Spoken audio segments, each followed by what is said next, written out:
noite a todos. Uma breve apresentação. Eu sou o Davi Sperling, arquiteto, mestre também em arquitetura e também doutor na mesma área. O que tem me interessado são, já há algum tempo, são pontes entre áreas do conhecimento a partir de determinados conceitos, né? Então, no mestrado, pensando interface entre arquitetura e topologia, a partir do conceito de diagrama. Depois, no doutorado, interfaces entre arquitetura e filosofia, a partir do conceito de acontecimento.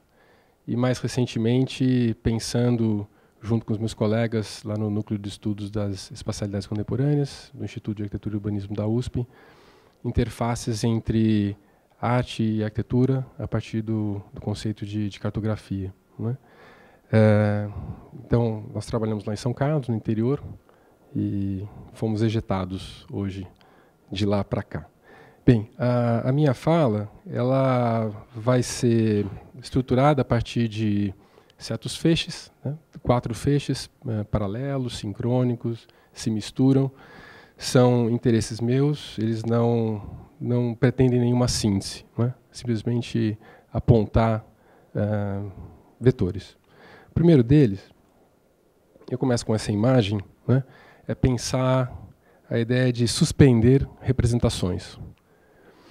Uma imagem difusa, acho que todos vocês conhecem ela, pelo menos da Bienal, da 29ª Bienal, né? Ela é a imagem de um vórtice, né? É o trabalho do Francis Allis, né? Tornado. Imaginar alguém que passa 10 anos percorrendo o deserto no México, acordando 5 horas da manhã, pegando seu Fusca, viajando 2 horas, e ficando, como ele diz, como um caçador à espreita, né? Pensando se o dia vai ser bom, né? Quanto mais vórtices ele encontra, melhor é o dia. Bom, fomos convocados aqui para adentrar, se não adentrar, pensar um vórtice específico, né? Nós e o público. Acho interessante pensar essa ideia, ou essa proposta do Allis para começar essa discussão, porque ele diz que, na verdade, estava procurando ordem na desordem, né? Mas, paradoxalmente, ele via que era necessário muita ordem para gerar um tornado, né? Mas, inversamente, ele dizia, são casos de ordem emergindo do caos. Então, há uma relação, né, de retroalimentação entre caos e ordem e caos, que interessava ao Francis Allis. Bem, o que a gente percebe aí no trabalho dele, né, e aí eu retorno à primeira imagem, é a impossibilidade completa, né, da representação. Ele suspende por completo, e tudo aí nesse momento, e é lógico, tudo bem, estamos diante de uma fotografia, mas ela em nada, ou ela escapa muito, né, da experiência, né?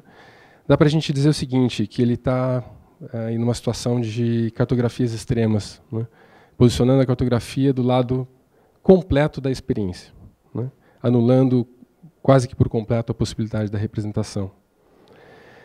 Então, uma pergunta que fica poderíamos pensar também as cartografias como esses processos, né, do qual ordens emergem de caos, né? Esses processos cartográficos, eles têm essa capacidade. Bem, logo em seguida, um segundo vetor para pensarmos é que, bom, é próprio do nosso mundo, né, do mundo atual, a convivência entre isso que eu estou chamando de experiências cartográficas extremas, a nossa vida em meio a singularidades e dispositivos de toda a ordem para gerar mapeamento, né? Toda a ordem. Nos colocando em situações em que vivemos entre ou simultaneamente, dentro e fora, micro e macro, local e global, situações imediatas e situações mediadas, entre e simultaneamente. Aqui é um site específico em que você pode aí marcar os tornados, os vórtices, né? Você pode referenciá-los. Bem, Por outro lado, ou nesse mesmo afã, né, de abarcar totalidades, é interessante, ou nesse simultâneo, ver como, ao mesmo tempo, não é, estamos diante dessas experiências e localizadas, singulares, e também imbuídos de um impulso de mapear totalidades. Não é? Estamos entre singularidades e totalidades. E essas totalidades nunca chegam. Não é? Uma série de autores já pensaram essa impossibilidade de mapear todo o império, por exemplo, como fala o Eco, né? Citando Borges, Foucault, Ítalo Calvino, Baudrillard, né? Tantos, né? Na nossa tradição ocidental vão pensar o Deleuze, né? Solly-Ronick, essa impossibilidade do mapeamento completo. Né? Algo sempre escapa, algo sempre da experiência escapa ao mapa. Né? Eu trago aqui um texto, um pequeno excerto de um texto de 2012, de um geógrafo, né? Alemão, que está lá no nosso Nordeste, no Cariri, como professor, lá no Cariri. E é um livro que pensa os espaços, né? Os espaços do lugar, atualmente. E ele vai falar, então, dessas tradições humanistas na cartografia e a poética dos mapas. E é interessante que ele vai retomar, né? Aqui o Richard Francaviglia, que também é um geógrafo conhecido, tem um livro belíssimo sobre o desafio de cartografar, né, a Bacia do Nevada, uma região dos Estados Unidos que ficou por muito tempo sem referência, sem geolocalização. E ele vai, como geógrafo, entender, né, compreender que não adiantaria nada compreender todos os pontos desse território se aspectos ligados à experiência também não fossem vinculados à cartografia. E aí é interessante que ele fala aqui, né, o movimento errático dos redemoinhos de poeira. Então estamos diante também da necessidade de captar pequenos vórtices para compreender os grandes territórios. Bom, nessa linha, então, entre a singularidade e a totalidade, também podemos gerar mapas globais de tornados. Né? A Zona Leste não está ali ainda. Mas, assim como esse, né, mapas mundiais de conexões cidade-cidade, densidade de conexões mundiais. Não é? A gente vai perceber que eles vão se sobrepondo e vão encontrando sempre os mesmos pontos. Como também os sistemas globais de transporte entre cidades, estradas, navios, ligações aéreas e também em termos de energia, gasodutos, linhas de transmissão, cabos submarinos. Uma curiosidade só foi sobrepor esses mapas e perceber que, em quase na sua totalidade, as regiões de tornados, esses tornados, né, que são esses eventos climáticos extremos, eles estão nesses outros tornados figurados, né, onde há maior concentração de energia num outro sentido, maior fluxo de energia também no outro sentido. Bem, o terceiro tópico é a respeito da multiplicação dos diagramas.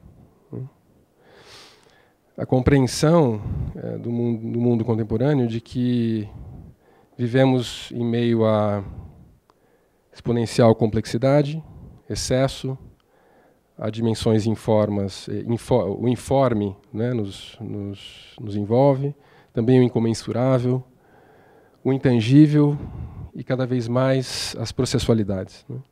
Então, se já é lugar comum pensarmos na era da informação, para sermos mais específicos, deveríamos pensar que estamos vivendo a virada espacial da informação.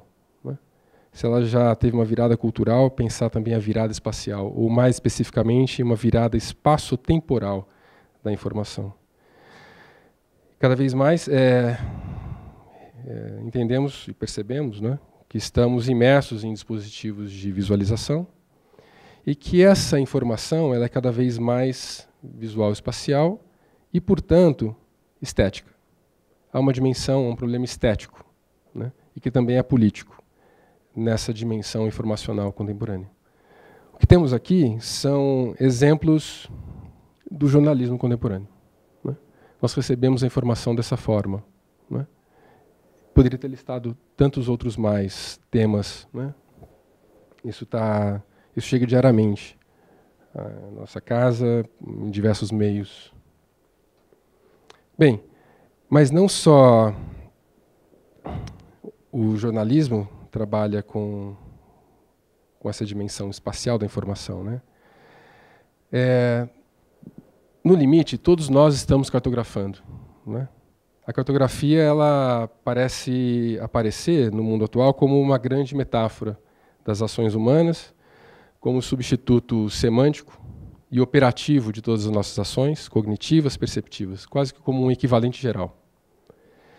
Então, algumas palavras, elas quase que caem em desuso em favor de cartografia. Por exemplo, pesquisar, captar, coletar, processar, arquivar, compreender, comunicar, relacionar, conectar, espacializar, organizar, revelar, mapear, seu sinônimo, destacar, computar, visualizar, delinear e pensar. Né? O próprio pensamento ele se transforma ele tem uma matéria espacial. Né? Então podemos dizer aqui de uma pervasividade dos diagramas, né? Que vão tentar, naquelas condições do mundo contemporâneo, né? Gerar ou extrair conexões da complexidade, organizações dos excessos, configurações dos informes, projeções dos incomensuráveis, tangibilidade do intangível e acompanhamento das processualidades. Então, eu não vou citar todos os trabalhos aqui, a maior parte deles é dinâmico, interativo, né? Mas desde o mapeamento da Escherichia coli, o segundo, né? a dinâmica das agências digitais criativas em Londres, a dinâmica de desenvolvimento de softwares, aqui uma base para fluxos de toda a ordem, desde migração, importação, né? Aqui a criação de relevos a partir de redes semânticas no Twitter,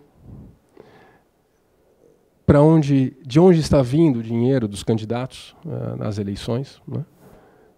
Isso mapeado, interessantíssimo, e assim vai.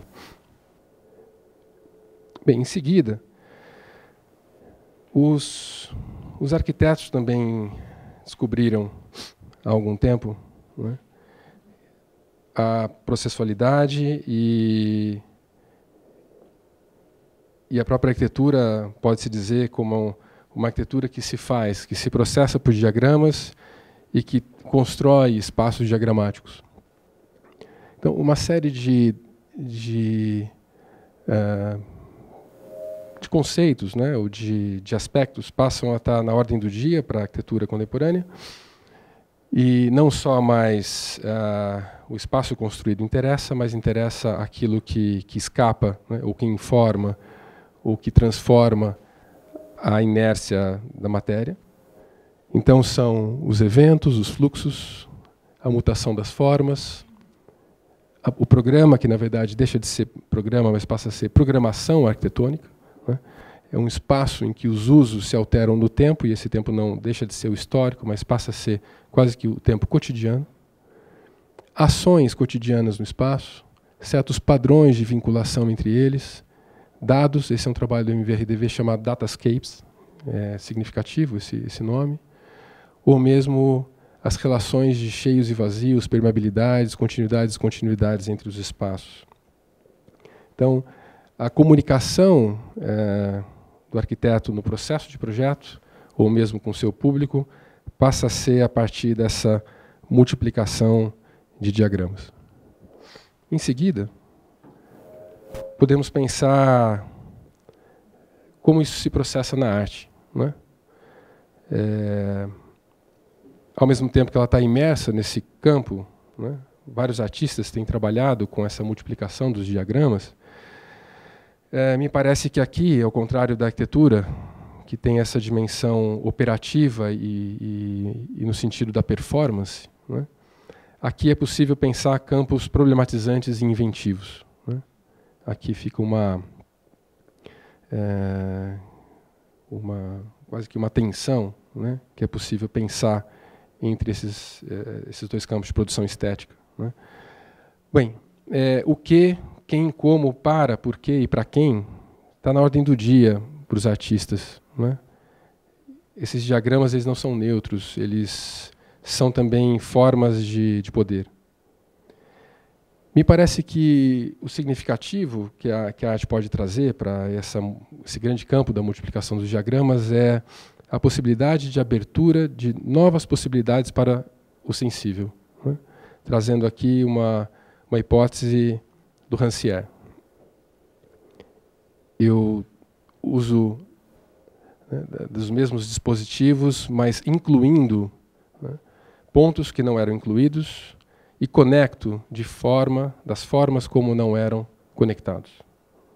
Eu desestabilizo a partir dos mesmos dispositivos.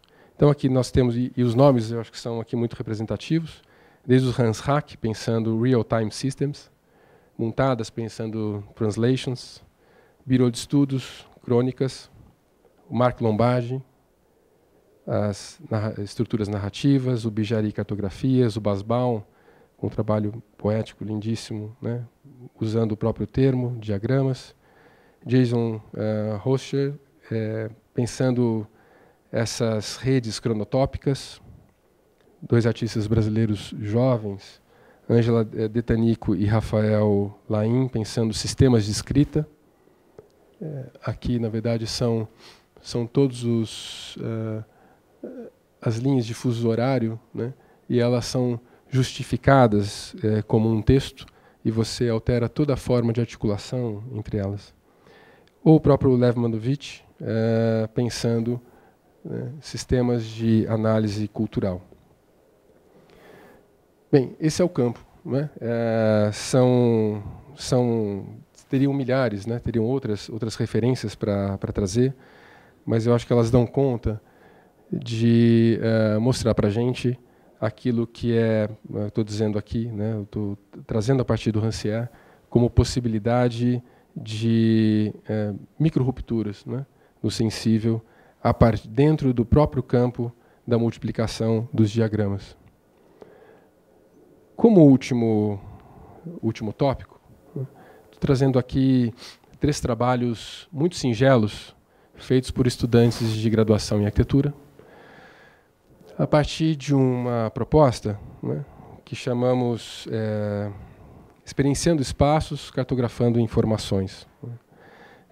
A ideia de que eu não estou abdicando da experiência, eu estou trabalhando a partir de diagramas, mas pensando um retorno, uma interferência no fluxo das informações.